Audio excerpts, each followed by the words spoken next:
Hello and welcome to Trinity Talk Live, water cooler conversation from a Christian perspective. I am Ken Coughlin. I am Ben Lander. And thank you very much for joining us. And I know my wife is doing her job correctly. We're live because my watch just told me, hey, Ken, you should watch Trinity Talk Live on the Trinity Talk YouTube channel that's live right now.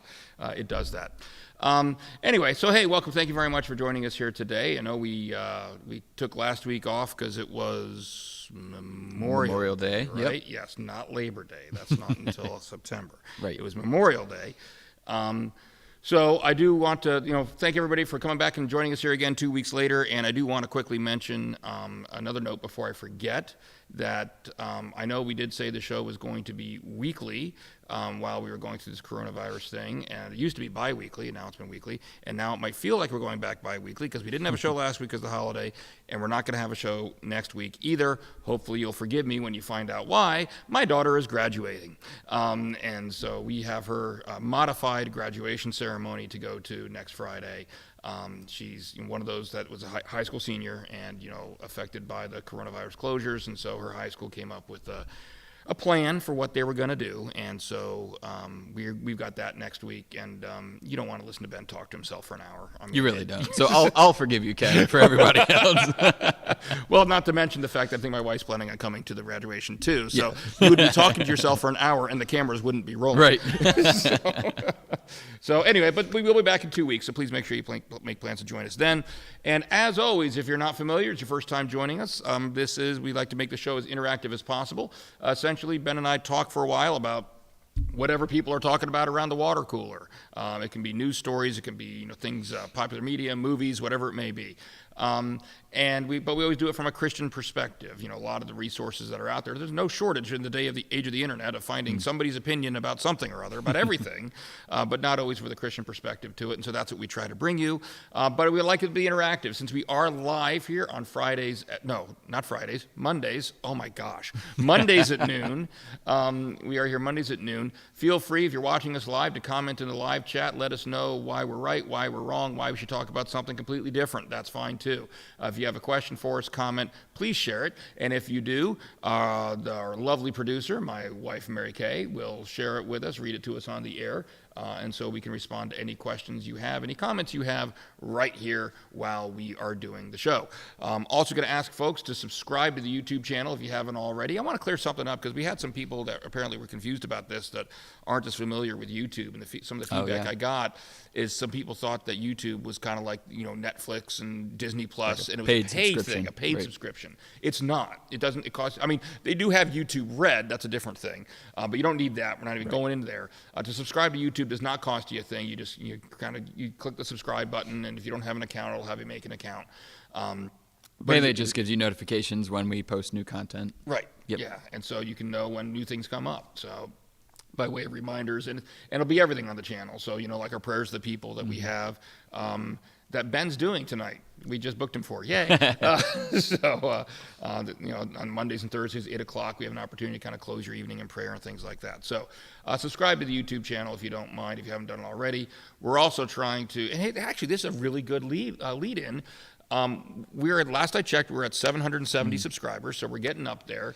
We do have a goal to try to get to 1,000. So not just you subscribe, but if you wouldn't mind sharing it with your friends and family and having them subscribe. Part of the reason that we are trying to get to 1,000 subscribers is to do things kind of like our vision for that prayers of the people. Like when we have more restrictions lifted, part of what we'd like to do is to allow people to go out and about in the community and see, hey, what can we pray for you today? But that requires people to be able to live stream using their mobile device, their camera and their microphone on their phone while they're out and about. Or there are people, like someone else sitting at this table, that uses his phone for all of his Zoom meetings and things like that. And so, for example, when Ben this evening is going to be doing prayers to the people, he'll be using his phone. Right. But he can't go straight from his phone to YouTube because we don't have 1,000 subscribers yet. So you'll see in the lower corner, you'll see the little Zoom logo. That's because you won't see me, you won't hear me, I'll have nothing to do with it.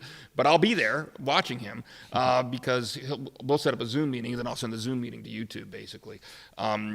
So that's something, it's another hassle we have to go through to make that happen, which you could help us out by subscribing and getting your friends to subscribe, because once we get to 1,000 subscribers, Ben could do it all on his own through his phone. He wouldn't need my help at all. So Yep. that's the long answer, or long version. Short version is subscribe. All right. So then I could do Trinity Talk Live by myself. You could. That's absolutely right. You could do it by yourself. Nobody would still want to watch it, but you could. So anyway, so we do have 4 stories here that we want to talk about today. You also wouldn't have all the nifty graphics. That's true. This is true, yeah. I put a lot of I'm not saying that I want to. I'm just saying you could. You could. It could be done. So anyway, so we do want to go through these 4 stories today, starting with one that obviously is extremely important, and that it is what everybody's talking about right now, and that's George Floyd. Do you want to lead us in on George Floyd? Sure. This one, I mean, we don't have any, well, at least I don't have in front of me any specific article to note, but Ken, you can bring that in. But of course, I mean, everybody who's watching this, I'm sure at least by now has heard of what has happened, the events leading up to, we took a break for a week, and what a 2 weeks it has been. Just a lot to talk about today, and chief among them is this whole unrest now with the restrictions being lifted. With, I think actually Pastor Jay made a great point yesterday in his sermon, his message. If you haven't watched it, you can go back on our YouTube channel and watch it. But really, it's created this powder keg scenario where an event happened. A man by the name of George Floyd was arrested by officers in Minneapolis, and long story short, there came to be an altercation. Depending on which video you watch, there's some security camera footage from that doesn't have a good angle, but then there's other footage that was leaked from just bystanders, and it clearly shows this officer, actually several officers, holding down Mr. Floyd on the ground, pinning him down by the neck with a knee to the neck, and that's clearly visible in some of the videos. And long story short, sadly, regrettably, Mr. Floyd passed away from that, and he was clearly in distress. He was pleading for help. And anyway, this death has led to outrage. Now there's protests and even riots, not even isolated to Minneapolis, but all across. There's some in Baltimore right here. There's L.A., Dallas, pretty much a lot of major cities are protesting this, what is seen as an outrage. And it is. I mean, a lot of people are speaking out, and I think we all feel it. There's kind of this cry for justice. And so I guess, was there anything in this article that you'd like to draw out? Yeah, well, I mean, just the article, I just picked a random article from New York Times that kind of gave a timeline, because this is obviously broader than any one article. Correct. What's going on. But, the description you gave is obviously accurate. George Floyd was a 46-year-old African-American man who was handcuffed and who was held down. The particular officer who was pinning him down was named Derek Chauvin, Chauvin, with his knee to his neck. And George Floyd was actually, he could be heard on the video saying, "I can't breathe." Now, but I guess I did like Pastor Jay's message this past Sunday, and he could say it better than I could, and I apologize. I don't want to be misrepresenting it all, but at least what I took out of it is at least one thing that we should all be reflecting on as Christians is, the blame we share in part for the world that we see today. Mm-hmm. I mean, if we really believe in the saving and the changing power of Jesus Christ, and we're not out there sharing the gospel, then we are partially to blame for the state of the world we see today. Do you believe Jesus can change you? Okay. Do you believe Jesus can change everybody out there? Then why aren't you telling them? Why are you sitting back complaining about what you see going on in the world today if you're not out there sharing the love of Jesus Christ and sharing the message and sharing the gospel? And what that really made me think of when I was reflecting on all of the opinions, all of the divisive opinions you're seeing out there on social media about this, obviously, is no matter, I don't want to sound like I'm being too diplomatic to one particular opinion, because I don't want to be, but I guess my thought process was, it's one thing to say, yes, I agree with you that there's injustice that's being done out there, but just agreeing with people isn't enough. The question is, what are we doing about it? Sure. Because if we're not doing anything about it, then nothing's going to change. And I guess part of my thought about everything that's going on. First of all, I mean, it's complicated. A lot of people have said that, George Floyd, who was my understanding, a godly Christian man, at least according to the family. I could be wrong on this, but even the offense and I haven't seen the video where people say he was resisting arrest. I don't care. I don't care what he was doing. He was unarmed. He did not deserve to have a knee to his neck. That was clearly excessive. And even the police chief has said that. This was not part of our procedures. The chief of police there in Minneapolis terminated the officers right away. Immediately, yeah. I believe, I don't believe I am. Derek Chauvin, the one who actually had the knee to neck, has been charged with, I believe it's 3rd-degree murder. Yep. And so here's my thing, and I think one sentiment that could be thrown out there, and I'll tell you what it is and why I disagree with it and why I think we need to move beyond that, is why are people protesting? Why are people, and I'm separating out the protesting from the looters and things like that, because I don't even want to go there. Everybody agrees we shouldn't be looting. I don't think there's anybody out there that says we should be looting. It's counterproductive. Yeah. But the fact of the matter is you can't use that as an excuse for ignoring the message of what the protesters are trying to say. Right. And that's the unfortunate part of it. It does mask when things like that happen. Even this timeline that I read from the New York Times, I got to tell you, almost every single thing it talks about is repeating about this violence and that violence and this. And yes, there's a lot of that going on. And you want to report on that, I get that, but why aren't you also reporting on the people that are protesting that aren't being violent, because their message does get lost in it. And so I guess my thought process on the whole thing was that, take for example, the governor, Tim Walz of Minnesota, he said this, he said, let me be very clear. The situation in Minneapolis is no longer in any way about the murder of George Floyd. It is about attacking civil society, instilling fear, and disrupting our great cities. I'm not crazy about that comment, and I'll tell you why, and people will disagree with me. You may disagree with me on this one. Because, again, it's focusing on the looters, and it's taking the underlying message that's trying to be communicated by the protest and shoving it aside. The fact of the matter is, I'll agree with you, Governor Walz, in one respect. You're right, this isn't just about George Floyd, because the police commissioner did fire them right away. The police officer has been charged. The police department, after the fact, certainly has taken actions in this one particular instance promptly and appropriately, I believe. But George Floyd isn't an isolated incident, and I think that's what we need to understand, that the protests aren't just about George Floyd. Right. They're about, like a couple shows ago we talked about Ahmaud Arbery. Yep. That's another one that's been mentioned. Recent, There is an issue. There is an issue that needs to be discussed, and we need to talk about how we're going to move forward. And this was just the inciting incident. And I think if we look at the protesters and what they're attempting to communicate to us solely as George Floyd, then you're missing the broader picture. You're missing the bigger point. And you could, nobody's, well, I don't want to say nobody, but generally speaking, nobody's saying that all police officers are evil, or it's all white people versus all African American people, or anything like that. But you can agree that in broad terms, the vast majority of police officers aren't doing this kind of thing. That doesn't minimize the fact that there are a significant number that are. Sure. And there's certain genuine emotions that are being felt by people in our world today that we need to be empathetic towards, and we need to decide, okay, well, how are we going to hear you, how are we going to listen to you, and how are we going to move forward? Absolutely. And I think there's a large majority of those police officers too who are agreeing that this was an inexcusable act, that it should not have happened. And so the riots and everything, the extremes calling for shooting police, or that's counterproductive. It's not helpful. But that's also minority.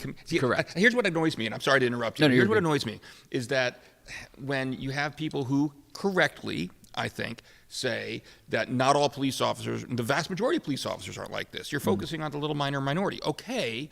But then you can't flip around and say, and they're all just a bunch of thugs, because that's also focusing on the smaller segment as opposed to those who want to peacefully protest and raise consciousness. So anyway, that's... Yeah, absolutely. And it's, I was actually speaking to one of our members yesterday who happens to be a police officer, and he was covering some of the protests in Baltimore, and because he works in Baltimore City, Baltimore County. And so by and large, at least his account is that the Baltimore protests were pretty much peaceful. He only saw a couple acts of vandalism, but nothing like the mass looting and rioting like we've seen elsewhere.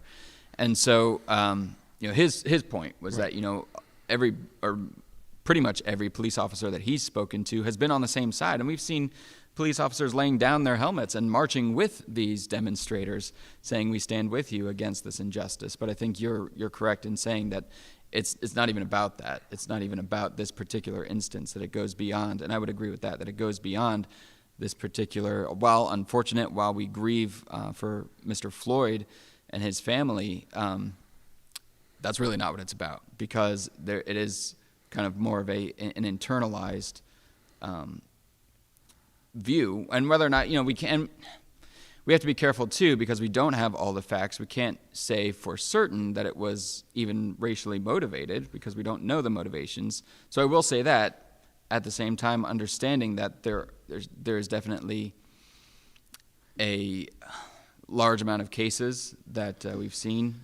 That's what I always come back to. It's like, you're right. If I were to look at this strictly, I'd put my lawyer hat on for a minute and say, what's the evidence? And, the evidence, you can't say for sure yet, based on what we know what the motivation was. But then I put my empathy hat on and I say, and I will never pretend to be able to walk in the shoes of an African American. Right. I'm in that regard, I can't do that, But the fact of the matter is, I try to put my empathy hat on and say, but how would I perceive it if I were in their shoes? Sure. And that's a legitimate, that if we love people, here's what I get down to is I see some of the vitriol that gets cast about all over the place on social media nowadays. I just preached a couple Fridays ago, at our Friday night worship service, about love your enemy and what that means. We're supposed to love our neighbors, love our enemies, and what does that mean? And part of the message, what I was trying to communicate, was through C.S. Lewis, what he said in Mere Christianity. He talked about the fact that when we're talking about loving our neighbors, this is love your neighbor as yourself. Well, neighbor includes everybody, includes your friends, includes your enemies, includes everybody out there. And so the way he asks is, what does that mean? Well, you want to know what that means? You ask, well, how do you love yourself? And kind of the general point that he's making is, you love yourself. You're still, you still tolerate yourself. You go along with everything. You still think you're a pretty good person. Even though, if you really reflect on it, you've done some pretty atrocious things, and you've done some pretty atrocious things. And so if we can be that forgiving of ourselves, then why are we showing so much hatred to others? It's a lot easier to point out the speck in somebody else's eye than the plank in your own. Yeah. And so and Jesus tells us, before you do that, not that we don't judge at all, but before you do that, remove the plank from your own eye too, so we can take a step back and not allow our emotions to override our reason, but putting on that empathy as well, and saying, I understand. I can empathize, but I can never fully understand, because I don't walk in your shoes. But the more that and I think what it's about really is, look, nobody's condoning the riots and the looting. People are condemning those. People are condemning those, right. And I would certainly be one of those to condemn it and say that it is not helpful.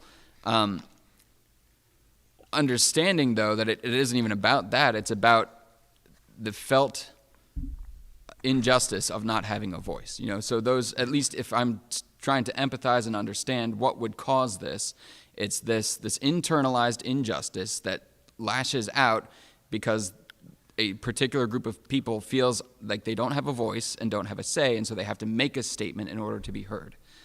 That's my understanding of it. I'm not condoning it by any means, but so and that's where we need to bring in that dialogue of saying, okay, we understand that. Here's how you can protest peacefully, and that's in a productive way too. Because if you're not feeling heard, then looting, that kind of really is counterproductive. It's really showing a lack of control, and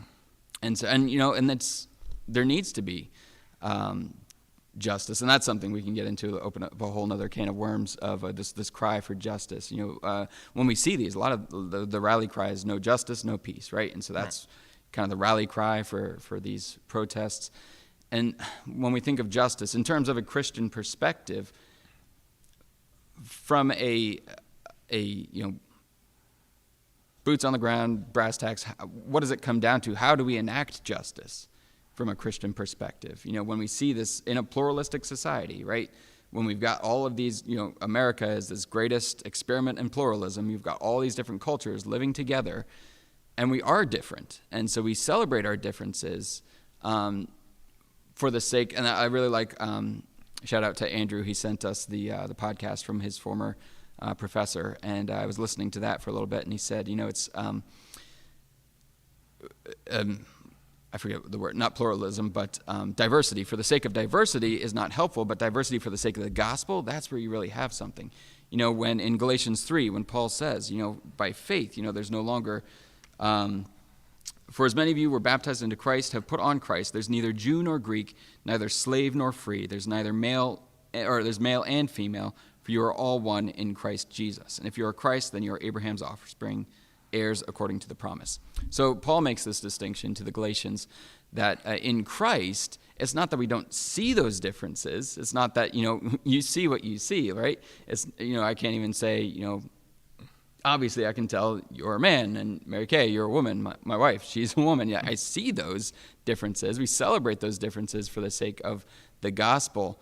And that's not what Paul is saying here. It's that in Christ, even though we all are many parts, form one body, because for the sake of the gospel, the diversity actually brings a richness to that community. And so, anyway, I'll throw it back to you, Ken. So from a Christian perspective, when we're looking at justice, how do we even begin the conversation to go about, A, what are people looking for when they say no justice, no peace, and B, how do we respond as Christians? Well, as far as how you begin the conversation, I think you just answered it. The first thing you do is ask people, what are you looking for? I think that open and honest communication is how that's just my motto anyway. I think everything in life, that should be your starting point, open and honest communication. And in this situation, I think too often people will act or react, and not just in this situation, in life in general, people start forming opinions and taking action before they even listen to the other side. And so the first step in this situation would be to ask when you say no justice, no peace. Okay, that's a good slogan. And what do you mean by that? Tell me what is it that you're looking for exactly? There was one. Nobody's commenting. They're saying no justice, no peace, and my question is, what do you mean by no peace? Because unfortunately, I can see some people looking at that slogan. I assume it's the protesters who are using that slogan, right? And you were talking about how the looters are basically overshadowing the protesters and what their message is, but I think that a lot of people might look at that saying no peace and say that the protesters are therefore in support of what the looters are doing, because they're obviously not demonstrating peacefully. Well, and that's why. And I would caution anybody who's protesting to not make the unfortunate statement that Baltimore City mayor made at the time when the Freddie Gray thing was going on, where she made the statement, we were giving them a space to riot, because unfortunately, just one little personal story out of what's been happening recently is I have a friend who mentioned they have a friend in New York whose community, the surrounding community of the shop that this person has, that there was looting, and her store got looted, and thousands of dollars of merchandise gone. This person is an African American female, and she extended credit to a lot of the people in the neighborhood to help them through this recent pandemic. And now the same neighborhood, people from the same neighborhood, in an effort to express their upset with what happened in a state far away from where they are, looted her. Well, it gets into so you just have to. You were saying it's a good slogan, and I'm not completely sure I agree with that. Well, this gets back to listening. If what you're seeing, and I kind of agree with you on this one, Ben, is that even when it comes to the people that are doing the looting, that are committing the setting the fires and things like that, again, I'm not going to speak with too broad a brush because I'm sure it's a wide segment of people, some of which are just, probably jumping on the bandwagon because they see a new stereo they can go in and get, It's opportunism. Yeah, Sure. yeah, exactly. But there are also, I'm sure, significant portions of that population that are responding to, like you said, they're feeling their perception that they don't have a voice, and they feel this is the only way they can get themselves heard. Now, we've all been in situations, and I guarantee we've all done it ourselves, where we might have an understandable and legitimate beef with something, but then we go about expressing it the wrong way. And so, yes, I can understand the frustration. I might, and I don't agree with the way it's been expressed. And part of that's because what you're saying, Mary Kay, there's innocent victims out there. And it's also, just logically speaking, it's counterproductive. You're tearing apart your own community, and so you're giving yourself even less of a voice and putting yourself at even more of a disadvantage because now you're going to have this all economic rebuilding and everything you're going to have to do. So it's not a good way to express yourself. But here's the thing, and when I see a lot of the conversation, it just ends there. It's like, no, your looting is counterproductive. You shouldn't be doing it. Okay, but then we still need to ask, why are people doing this, and how do we address that? What is that's causing them to do it? If it's just opportunism, okay, you lock them up. Okay, whatever, we punish them. It's the criminal justice system. If it's somebody that's acting out of this deep-seated frustration, though, because they don't feel they have a voice, then we need to ask, okay, then what do we do? It's never going to stop until we address the underlying issue, all right? And say, why don't you feel you have a voice, and what can we do as a society to make you feel like you have that voice so that you can be heard? Because otherwise, if you don't address the underlying cause, then you're never going to make progress, I guess, and you're just going to be in a vicious cycle. So. Yeah. All right. Anything else on that one? In the interest of time, we'll. We could go. We could spend the whole episode on this. Part of me thought about doing that. But, you're right. We've been gone for 2 weeks. There's a lot of things to talk about. But part of me actually did think about, well, do we do the whole show on George Floyd? Yeah. And I thought about pitching that to you. But we could go on. But I think we've kind of said our piece, and people can disagree with us. Feel free to go ahead and do so. But I think that it's got to be born out of a spirit of love and listening. But then, maybe I didn't actually fully answer your question. You asked about, how we go forward with justice. I think justice is obviously still a very important thing. But there's different layers of justice. There do need to be consequences to people's actions. So when people do, even if we understand their underlying motive and frustration, if you express it in the wrong way, there do need to be consequences to that. And we as a society do have a responsibility, because that's how you kind of show people, no, this is not the right way to express it. But at the same time, I think justice also requires that you open up, make sure there is another alternative avenue, that this is not the appropriate way to express your frustrations, but we are going to give you a legitimate and meaningful way where you will be heard to express your voice and to express your frustrations. And then on a broader societal scale, justice needs to also prevail in the sense of what I was talking about earlier. We can't just say, this is bad, this is good, whatever. We've got to say, what are we going to do next?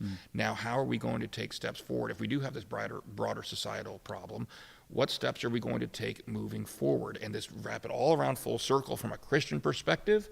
I think Pastor Jay's message this past weekend was very profound. And I think I called it, in the description, I called it blunt. And he texted, I said, in the description, I put Pastor Jay got very blunt this weekend. He texted me last night, said, blunt, you think? LOL. Yeah. Sorry, I don't know if I was supposed to share that, but I did. Yes, it was. But it was necessarily blunt. Sure.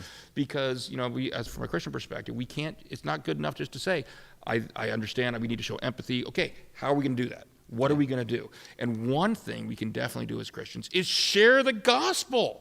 Don't just, we don't just sit there and get on Facebook and object to this, that, or the other thing. And think that you've done your part. And think that you've done your part. Get out there, make connections, share the gospel with people, share the love of Christ, and show the love of Christ. So. Yeah, absolutely. And the only thing I'll add to that, too, is kind of what you were saying, is that justice from a Christian perspective requires not only consequence for injustice, but it requires reconciliation to make things right. And part of that reconciliation, if it's a societal, systemic issue, it's going to be convoluted and complicated and messy, but I think it is incumbent upon us to wade through that. And it starts on a personal level. Individual basis, start by fixing your own house, take that plank out of your own eye, and then just loving people and hearing them on an individual level. If people I'll share this real quick. And I was talking to Reese yesterday. For many of you who don't know, she's been on this show before. She's our what is her official title? Community care director. Now, of course, she's an African American woman, so she has her own perspective on it. But she shared with me a story about a individual who, not even talking about this in general, but he was very much an atheist and is like very much against Christians. He said, I would never, Christians are all a bunch of hypocrites and X, Y, and Z, just listing this litany of grievances he has against the church. And Reese said she didn't try to proselytize. She didn't try to condemn, say, turn or burn, you're going to hell, any of these things. She just listened to him. And at the end of that, this was about a year ago, but at the end of that, he said, you know what, if I were to go to church, I would probably go to yours. Not knowing what kind of church that she came to, she just saw Jesus, or he just saw Jesus in her, through her actions, through listening first. I like the other thing in that podcast that Andrew sent us. He was referring to, this pastor or professor was referring to Dietrich Bonhoeffer in his book Life Together. He says the first thing that we owe to people is to listen to them, right? And if we stop listening to people, then it's not long before we stop listening to God, which is kind of poignant and profound when you think about it, because, when we look at people, do we see a person made in the image of God, whom Christ died for? That's where it begins on an individual basis. See everybody that you encounter. Not that you don't see skin, because we all walk in our own skin. We can't escape that. But you don't regard them in those terms anymore. You regard them in terms of Christ, like Paul is saying. We're all one through Christ, through faith. Yeah, and that actually, I'm going to vamp for a little bit as my wife is changing a battery, therefore can't change the slide. And now I've vamped long enough she can push the button, and now we are on to our next story. So that's kind of a good, what you said is actually kind of a good lead-in as far as the story with Reese and this other person. And this is, I believe, and my wife will correct me wrong because I didn't actually confirm the order of these things, but I think the next one that we're supposed to be talking about is the Christian rocker who says he no longer believes in God. Am I right? I'm right. All right. And this is a gentleman by the name of John Steingard, who is the lead singer of Hawk Nelson. And I got to admit, I'm pretty well into the contemporary Christian music scene. Maybe I just don't know the bands as much. Can you name a song that I'm going to recognize that they do? Drops in the Ocean. I saw that one. That's a more recent one. Sing it for me. If you want to know just how far my love can go, just how deep, just how wide. You know that one? I don't know, but I'm fun to watch you sing it. You are forgiven. It's more than the drops in the ocean. He's doing a good job. Oh, thanks. No, I know them by that. Actually, I actually listened to Hawk Nelson. This was in my teenage years. But so back what, a couple weeks ago? Yeah, I know. Back when they were more like Christian punk. So they have one that's called Sadie Hawkins Dance. I don't know if you know that one. It's kind of more, I don't know. But anyway, so this kind of struck me when he kind of refers to especially he talks about drops in the ocean. He talks about in this article. I'm sorry. No, go ahead. Okay, cool. Run with it. So anyway, John Steingard, he is the front man, or more recently became the front man for the band Hawk Nelson. And he posted a lengthy, I think it's on Instagram that he posted it, but a lengthy kind of, I guess, open letter more so than tweet. Or well, it's not a tweet because it's not Twitter, it's Instagram. But anyway, this open letter of basically his statement of losing his faith.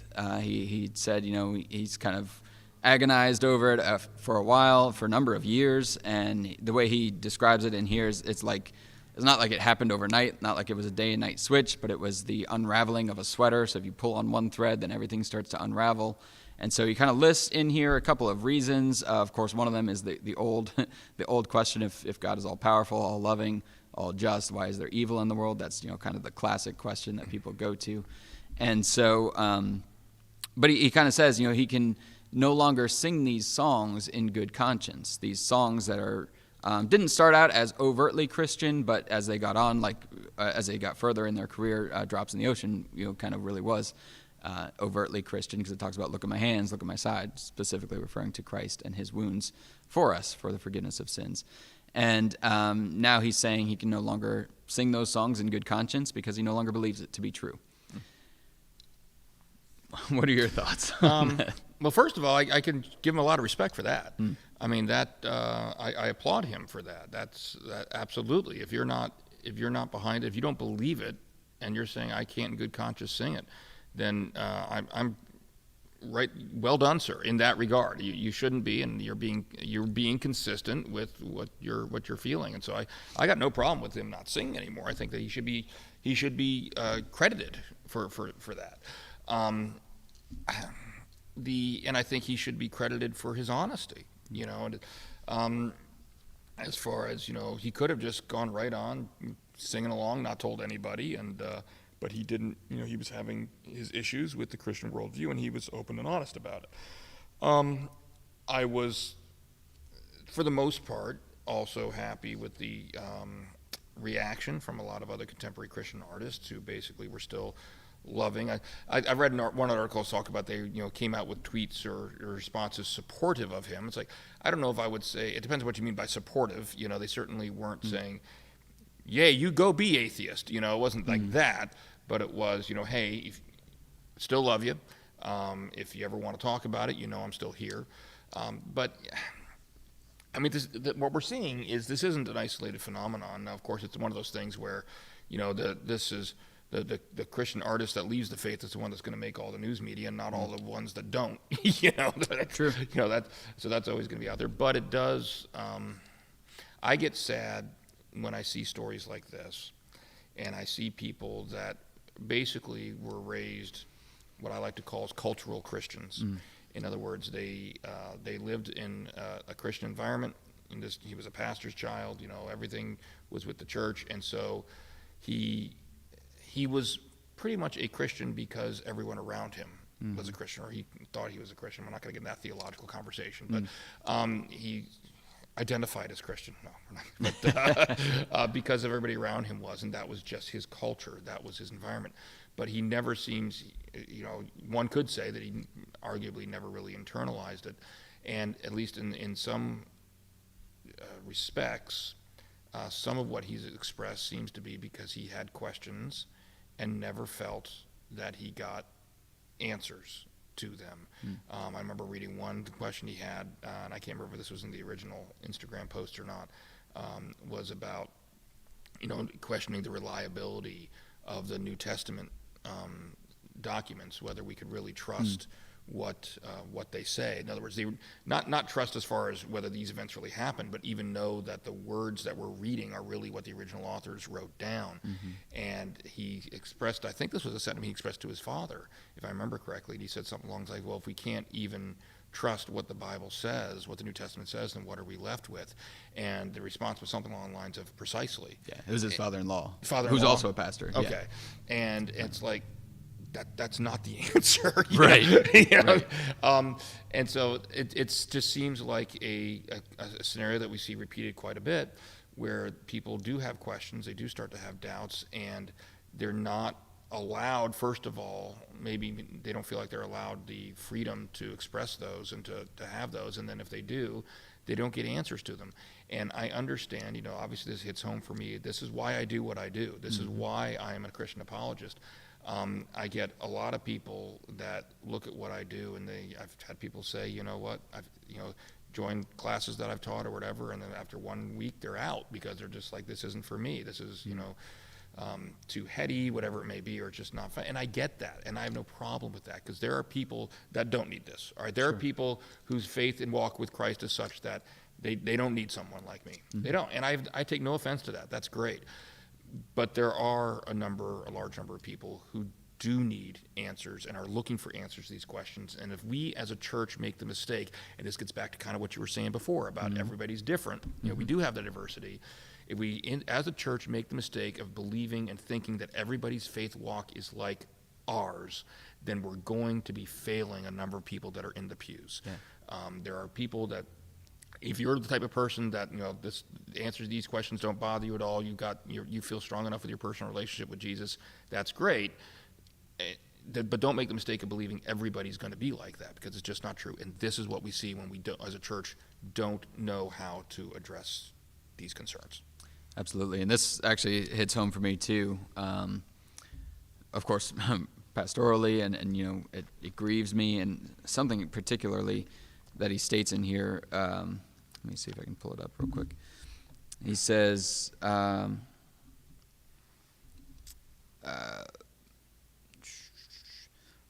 he was talking about how surprised he was to find out how many people in how many of his contemporaries have a lot of these same questions and are just afraid to express them. He says, like me, they fear losing everything if they're open about it.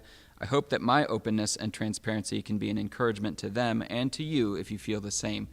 So I agree with what you're saying about meeting people where they are and listening to them first. Mm-hmm. And I do commend his honesty here, because I would much rather have him be open and honest in this regard rather than continuing and kind of basically living a lie.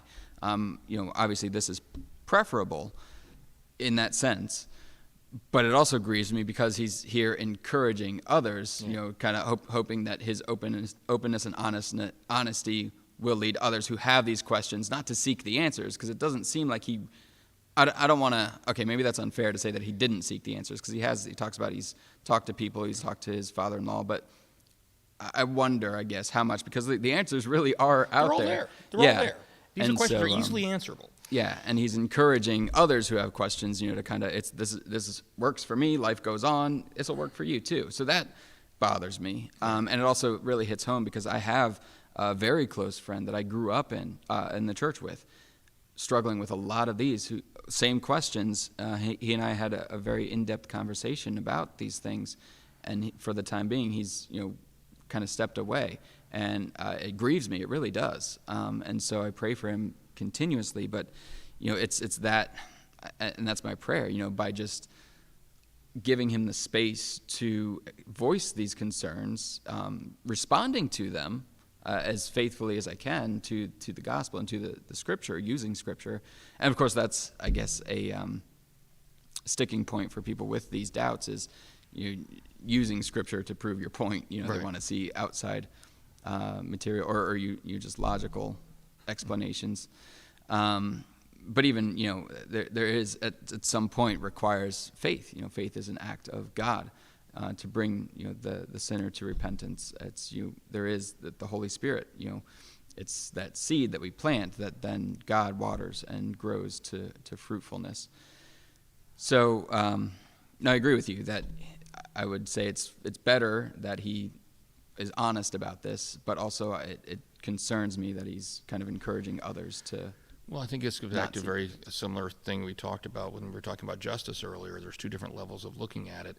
There's the individual level of Mr. Steingard himself, and then there's the broader lesson level that we need to learn from it. And I don't think if we as a Christian body pretty much universally fostered an environment where people did not feel ashamed or afraid to raise these questions, who felt that they could do it in a loving and supportive environment, then we wouldn't have to fear people like John Steingard saying, oh, hey, all you others out there that have these questions, come on over to my side, because there wouldn't be people who are hiding and keeping these questions inside, because they would feel like they do have the freedom to express them. And it's unfortunate, that the problem is once you get further along in life, I think it's harder. Not impossible. With God, nothing's impossible. But there's a lot more influences out there. Most people form the basics of their worldview when they're very young. Or at least they start to. It's not to say that you never see any change after that, but that's your strongest influence are going to be your parents, your family units, your closest friends, things like that. And then eventually you kind of get set in your ways. And I can't tell you how many older folks I talk to that are completely irrational in some of the things they say, but it's what they believe, so they're going to defend it no matter what. Was it Aristotle, I think? One of the Greek philosophers. He says, show me a boy, or give me a boy until the age of 7, and I will show you the man, basically. And that's the point. So we need to understand that as our children are growing up, both those here within the church and outside the church, that we've all, anybody who's had kids knows that they get to a point where they start asking some questions. Hey, mommy, daddy, where do babies come from? That's the fun one. And those questions eventually start to come. And the question is, how do we as a church respond when those questions do start to come? And as these children are starting to ask them, we need to make sure that we are fostering an environment where they are free to ask them, and we are prepared to give them answers at whatever level is appropriate for their stage of development. and don't hide from them, don't shy away from them, and don't ignore them, because when you ignore them, I got news for you. If you're not influencing and giving the answers, they're gonna keep looking, and those answers, they're gonna find answers somewhere, and they're gonna go out into the world, and believe me, there's plenty of other non-Christian resources in the world that are ready to step in, Sure. And try to give those to them. So I think you're right, though, in terms of fostering a open atmosphere where questions are not only permissible but encouraged. And I've been teaching this year fifth grade Christian ed, and I'm there. These are fifth graders, and sometimes I'm astounded by the level of insight that they have in their questions. They're like, so does this mean, and that's again one of those questions that was brought up. If God was loving, then why? Because we studied Job, and he's like, why did he allow Job to go through all these things? Well, actually, that's kind of the point, and so we see that it's not God's answer. We're not really satisfied at the end of Job to know exactly why, and that's actually one of Mr. Steingard's. He said, God and Satan, God put Job through all this to win a bet with Satan. Well, yeah, Job is a commentary on human suffering, and that sometimes it's not for us to understand. The reasons are not given to us. When people say that, I wonder, did you finish reading the book? Yeah. I mean, there's multiple chapters at the end where God's going through all of this with Job. Where were you when I did X, Y, and Z? Exactly. And so yeah, it's kind of like reading a book and not reading the final chapters and trying to get all upset that it didn't wrap up the story well. It's like, well, you didn't finish it. You can't complain that Job didn't have that. This was all just God trying to win a bet if you didn't read to the end and see what the wrap up was. But anyway, so. All right. Well, there's so much good stories, but we got to move on here. Well, not yet. Okay. I have to convey to Ben that his wife appreciates his singing. Oh, thanks. In the live chat. One of the reasons she married me. Is you were talking about the questions that kids have, and where do babies come from and everything like that. I got some doozies, and I have to tell you that when it comes to the religious questions, I'm really glad I can say, ask your father. Yeah. All right. So our next story deals with the United States Supreme Court, and this is kind of a follow-up, I guess, to yeah, I got it right? Yes, okay. Kind of a follow. You don't have to confirm the last one when we get to that, because there's only one left after this, so I can figure that one out. Anyway, but it deals with kind of a follow-up to some of the stories we've been talking about here, and this is our COVID-19, I guess you could say, related story. There was a church specifically in the San Diego area, but this is obviously representative of other churches that are feeling the frustration, that filed a court case and actually asked for an emergency appeal to the United States Supreme Court, arguing that the California's limits on large church gatherings during the pandemic were violating the freedom of religion in the First Amendment. And they said the government is not free to limit us this way. And at the time, the restrictions were much more pervasive. Maybe we can talk about this in a little bit. During the course of this case was going on, California did actually kind of lift some of its restrictions.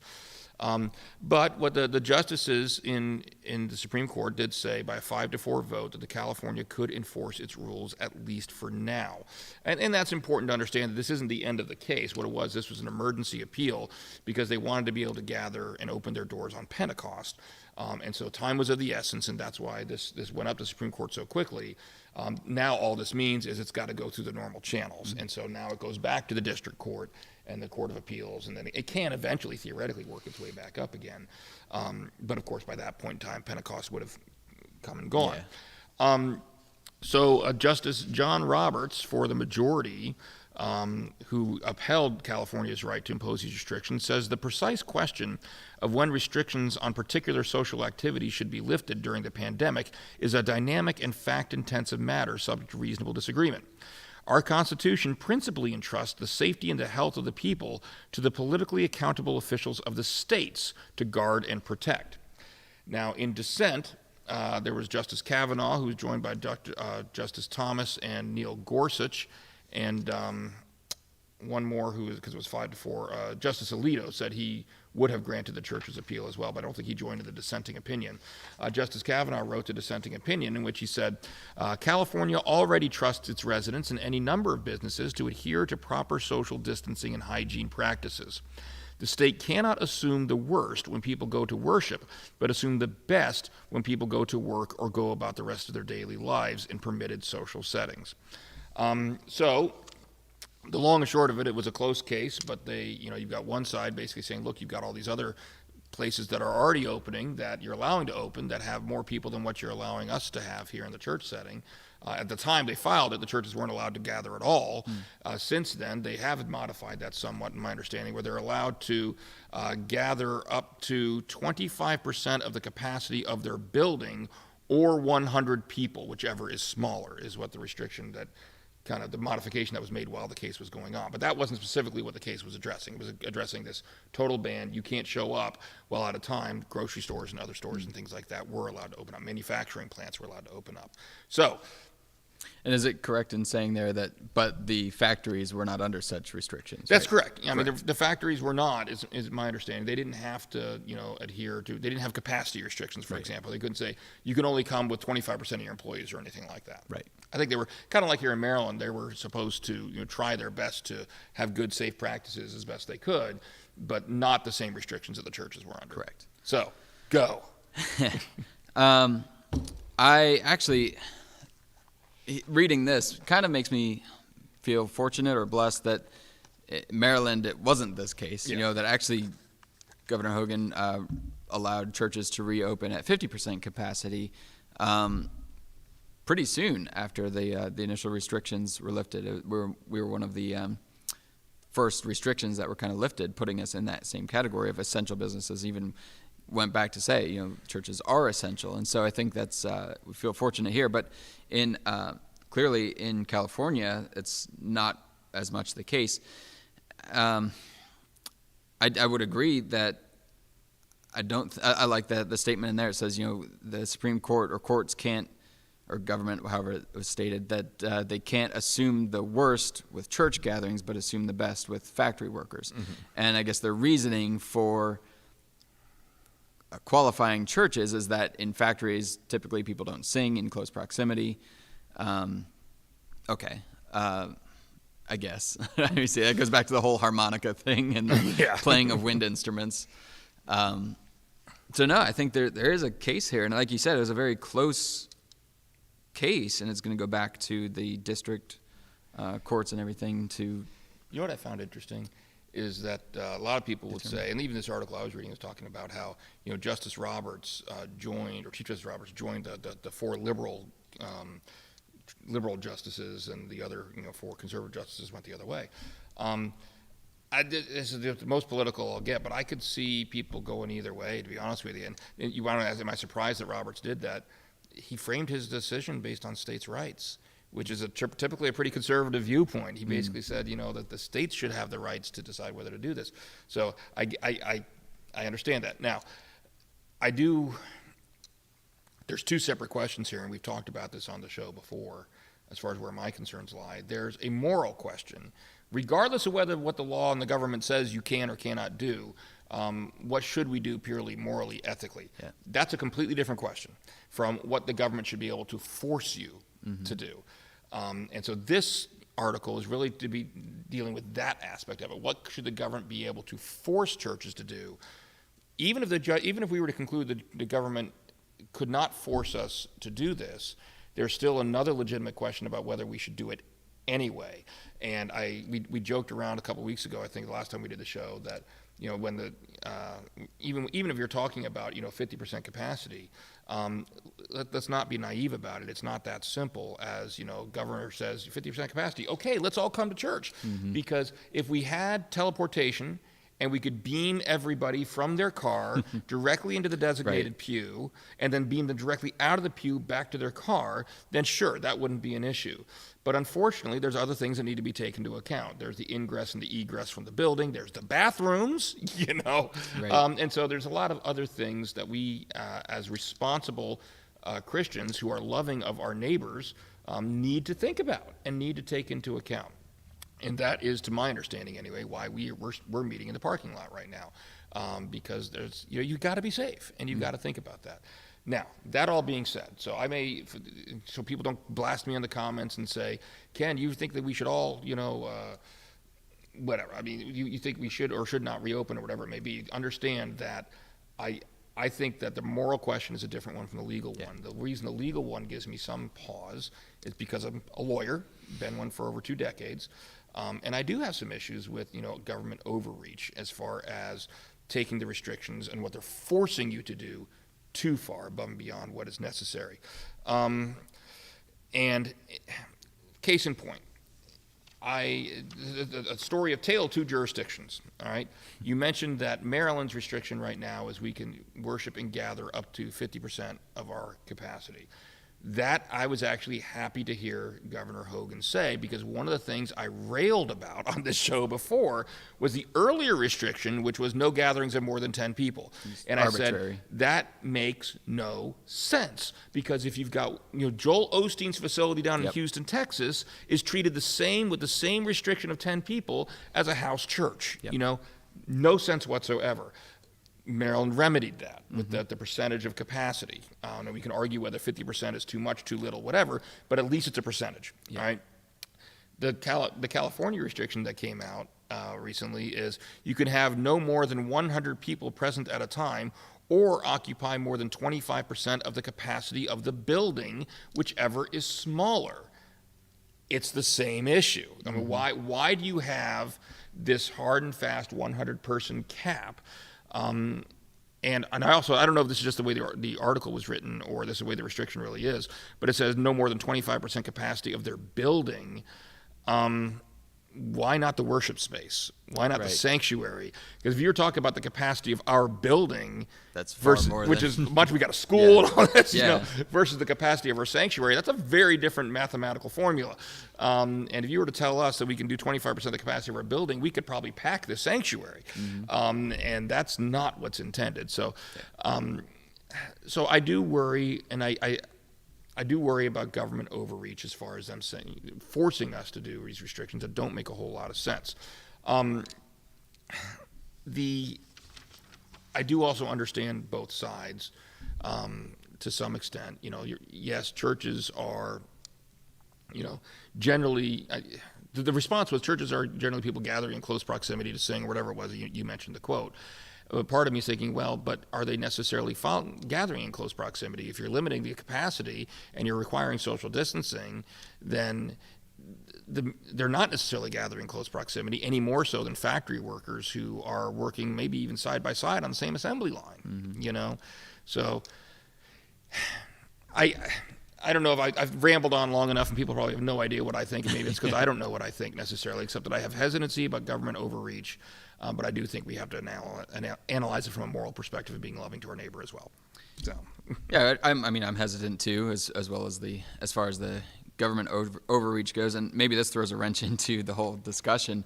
But as we've seen the restrictions lifted, take for example, I guess Georgia opened before us, and people railed against that decision. It was reckless and all of that, and basically the streets would be filled with bodies. That was the rhetoric that was being thrown around, and now actually we've seen that the cases have either stayed steady or decreased since reopening, and we're starting to see that elsewhere as well. So it does kind of give you pause to think, well, maybe these restrictions are a little bit more severe than needed to be. I'm not saying, please hear me, that I'm not saying that I think that we didn't need anything, any kind of way to curb the curve, was it slow the curve or whatever? But that 100-person arbitrary cap, flatten the curve. Flatten Thank the you. curve. Flatten the curve. That's the approved term that we're using. But it does, and kind of, I guess going back to this article, kind of gave me pause because they even just threw it in here just because it says. They noted that church gatherings in Sacramento, Seattle, Kentucky, and South Korea have been blamed for the early spread of the virus. What kind of factual evidence is there to support that? So far, I haven't seen any. And so that, to me, speaks of I'm not trying to be conspiratorial here, but more a more nefarious intent of if you're trying to blame churches and actively prevent them from gathering, then what's really going on here? Well, and we'll see what happens. And I'll be honest, as far as the science behind it all, I'm more than willing to go along with whatever the predominant scientists are saying we should do. I guess my concern is more with the logical connection between the restrictions that are being instituted and what those scientists are saying we need to be wary of. And things like raw numbers instead of percentages and capacities. That raw numbers, it makes no sense. I mean, there's no logical reason for that. But I mean, we'll see what happens. Like I said, it could still percolate its way back up to the Supreme Court again, and that is still theoretically possible. This wasn't necessarily a final decision in that regard. They did talk about, and I will say one other thing, this article that I was reading talked about, that the lawyers for the churches got kind of upset, and they thought, speaking of nefarious intent, they thought that Governor Newsom, when he issued these easing restrictions while this case was going on, they were like, that's just you're trying to make our case moot. Mootness basically means that if I sue somebody, let's say I sue somebody because they're not letting, I sue them because they're interfering with my property rights. Maybe they're building a fence on my property or something like that. And I want to file a lawsuit to prevent them, to get that fence off of my property. And by the time the court case comes around, they've moved the fence off my property. Right. I don't have a case anymore. I mean, there's nothing to dispute. It's called the mootness doctrine. The issue has become moot. But there's an exception to the mootness doctrine, and that is if whatever the issue is likely to rise again. If you have an issue, for example, anything concerning, for example, a woman's pregnancy, it's only going to last 9 months. I got news for you. It's going to take longer than that to go through the courts. Whatever the issue is, it's going to be moot by the time it can get all the way up to the Supreme Court. But if you moot every single case that deals with a woman's pregnancy in any way, shape, or form, then it's never going to reach the Supreme Court. Because it's about precedents. Right. And so that's there's an exception to the mootness doctrine, is if this is something that's likely to affect other people again down the line, then it doesn't matter if your particular issue has now become moot, because we need to decide it, because otherwise as a practical matter it's never going to reach us. And I would argue that this is one of those types of scenarios, especially if there is a spike in cases further down the line that governments may want to reinstitute certain restrictions. And so I don't think that mootness would be an issue on this, even though the governor did issue eased restrictions. If they did want to continue to carry this through the courts and see it again, I think the courts would be willing to hear it and should be willing to hear it, because it could come up again later on down the line. Right. So, anyway, all right, we good with that? No. Sure. No, we're not. We got more to say. Greg Durwart has. Cool. Hey, Greg. Hi, Greg. Yeah, say hi to him. I'm going to read it off my phone. It's easier that way. I like Justice Alito's comments. Government likes to legislate with a worst-case scenario, there's air quotes there for you, mentality, governing to the lowest common denominator. And I think that's what we were talking about earlier, and what you were getting at, Ben, that why are we assuming the worst-case scenario when it comes to churches and not when it comes to these other manufacturing plants? And I think the only way you can distinguish that is say, well, the manufacturing plants are more essential than the churches are. Slow your roll. We've got an issue then. Okay, that's what you're going to try to justify it as. So, all right, story number 4. Sure. My wife always, okay, here's the joke. Okay, you ready? So my wife always asks me when we pick out these stories, I love you, honey. She always says, so do you have any uplifting stories for this week? Yes, we have an uplifting story for this week. Literally. Oh, I see what you did there. Yeah. So NASA and SpaceX launched astronauts. It doesn't count. from It US does soil not for the count. They literally were lifted up into space on a rocket. See what I did there? It is a positive story, though. It's a fun one, too. I thought this was kind of neat. We had some friends of ours. You used to be in a theater program with us up here. I'm sure they're not watching, but Ralph Sariella, if you are, how you doing down there in Florida? So anyway, they moved down to Florida, and they live right down there near the launch site, and they were posting how they were out. You should see, they've got the view of the ocean. I'm a little jealous on their place down there. But anyway, they could just like go out inside and see the launch, I think. And so they were talking about how they got to see this SpaceX launch. And it's kind of neat. There's a lot of neat things about this. I mean, first of all, what's really neat about it is that this is the first time the United States has launched astronauts into space from our soil in 9 years. Number one, that makes me feel old. The space shuttle program ended in 2011. I mean, it's been a while. But apparently, ever since then, whenever we want, it's not that we haven't sent astronauts into space, but we've had to send them over to Russia to launch from their spacecraft at the cost of about $86 million per person in order to do it. And so that's kind of neat that we're doing that again. And the other thing I found kind of neat about it is this really marks the beginning of a way of rethinking, because of course the space shuttle and all that was all funded solely through NASA and through the government, and they're having the private sector doing it. They sent out contracts. They got contracts from SpaceX, which is why am I forgetting the owner? Elon Musk. Elon Musk, thank you, his company. And then Boeing as well, and then Boeing had some setbacks, and Elon Musk managed to basically win the race, I guess you could say, as far as getting this creating a reusable space vehicle. And the one they're using now is not, I mean, they're developing another one, I understand, that they're supposed to be coming out and testing here in the next few years. But it's a reusable space vehicle, and the idea is they're trying to reduce the cost of space travel, to bring it down, to make it more practical. And I don't know if you heard this part. This wasn't any of the stories we talked about, and they just announced, I think it was Universal Studios, I want to say it is, I'm not entirely positive, just announced a week or two ago that they're going to be shooting a movie. I have no idea what movie it is. There's been no details whatsoever, but it should not surprise anyone whatsoever that if anyone was going to do this, it would be Tom Cruise, that Tom Cruise is going to be shooting a movie in space, literally in space. Wow. And I believe it's through SpaceX. It's a cooperation with them. They're going to be sending him up there at some point in time. But I mean, this is kind of neat. It's the beginning of a new era and a new way of rethinking our space program, of trying to privatize certain aspects of it, so that the government's not on the it's not all in the government's neck. Although it's my understanding it's a government contract, so they're still paying SpaceX, but trying to get these private companies to bid against each other to come up with the best designs that they can do, and then NASA, in working in conjunction with NASA, to actually send them up to the International Space Station, things like that, with a goal of getting back to the moon by I think they said in 2024, to get us back to the moon. So, am I totally out of this world with this? No, it's something that I found interesting too about this SpaceX program. I don't know if it was in the same article, but down the line, they're thinking even with it being privatized now, tourists. They were talking about space tourism now is kind of on the table, and that's kind of an interesting prospect that people. Just ordinary people. You don't have to be an astronaut like Tom Cruise. You can just be shot off into space. Tom Cruise is not an ordinary person. I mean, well, okay. He's not an astronaut. I'll leave it at that.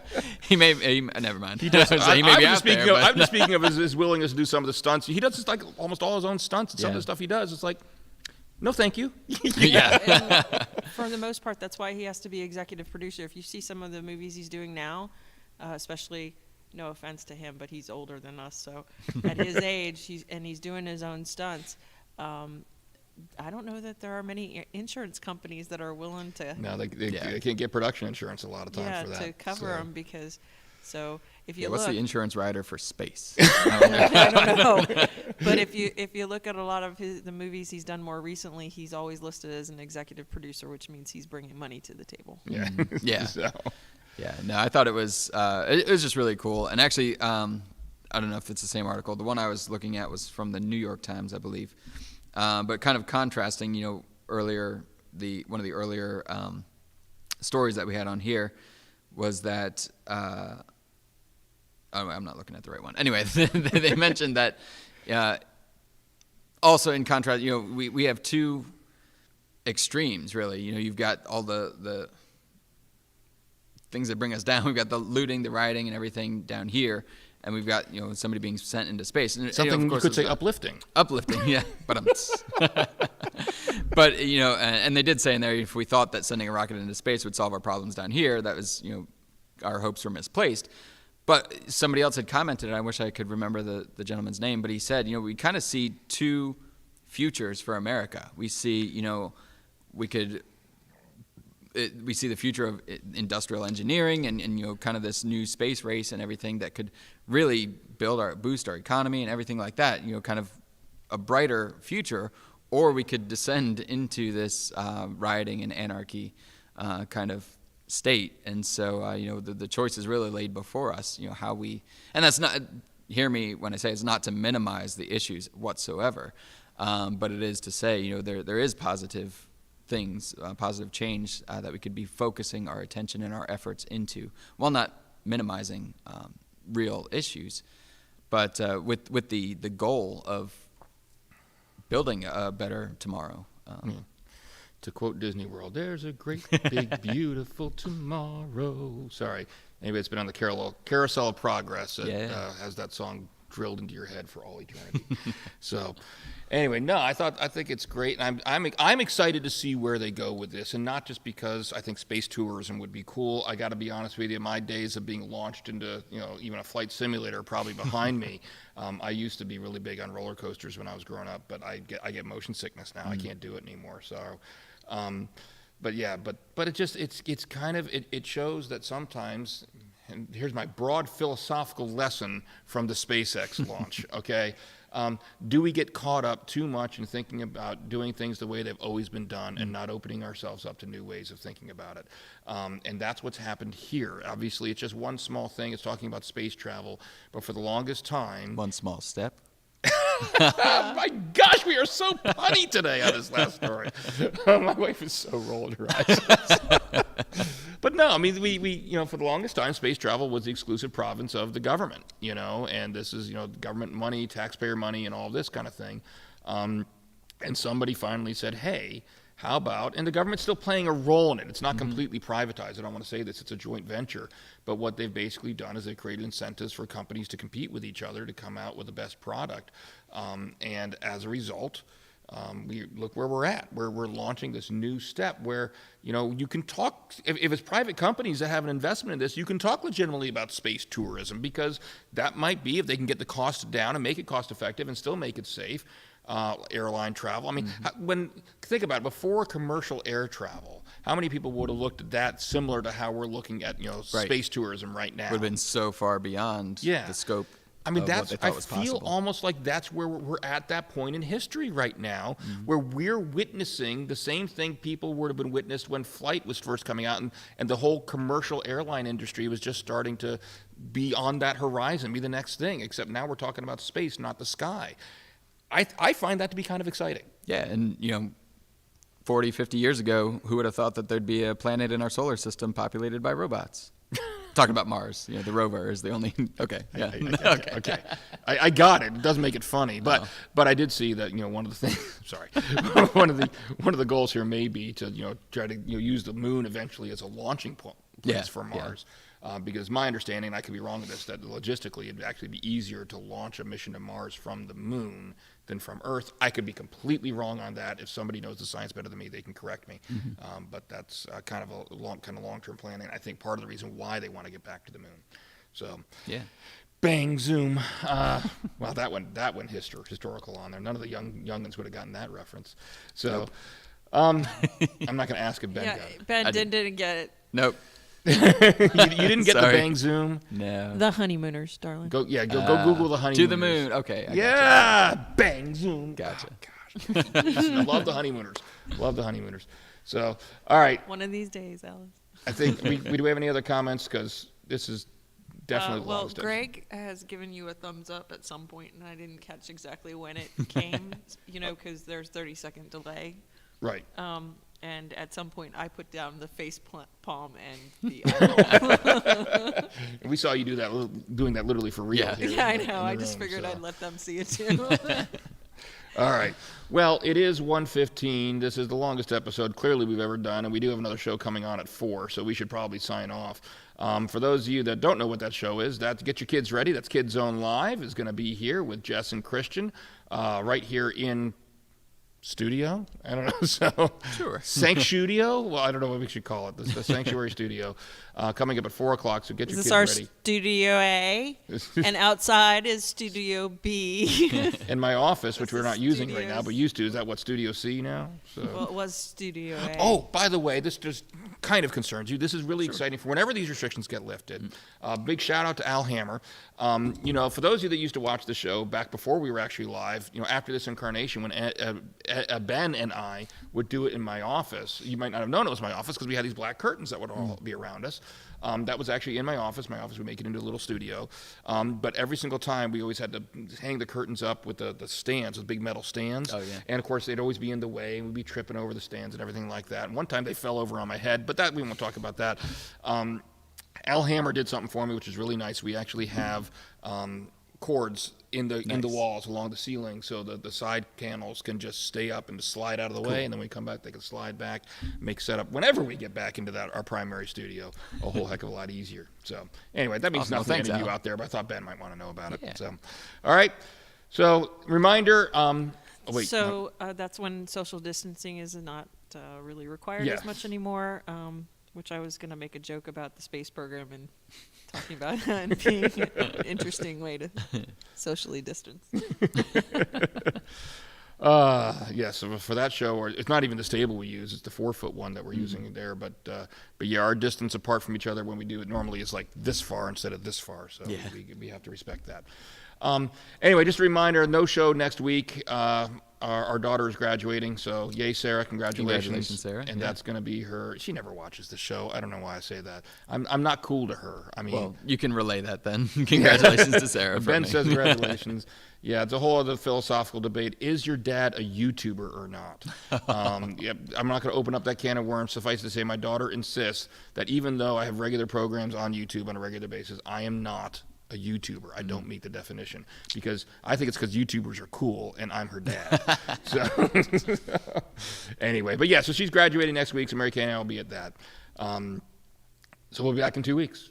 And make sure you join us here at 4 o'clock this afternoon for Kids Zone Live. And I should mention, for those of you who do watch Kids Zone Live, even though we're not going to be here for Trinity Talk Live, at least for right now, things may change. Our plan is to be back here at 4 o'clock. So Kids Zone Live will still happen next Monday. Just Trinity Talk Live will not.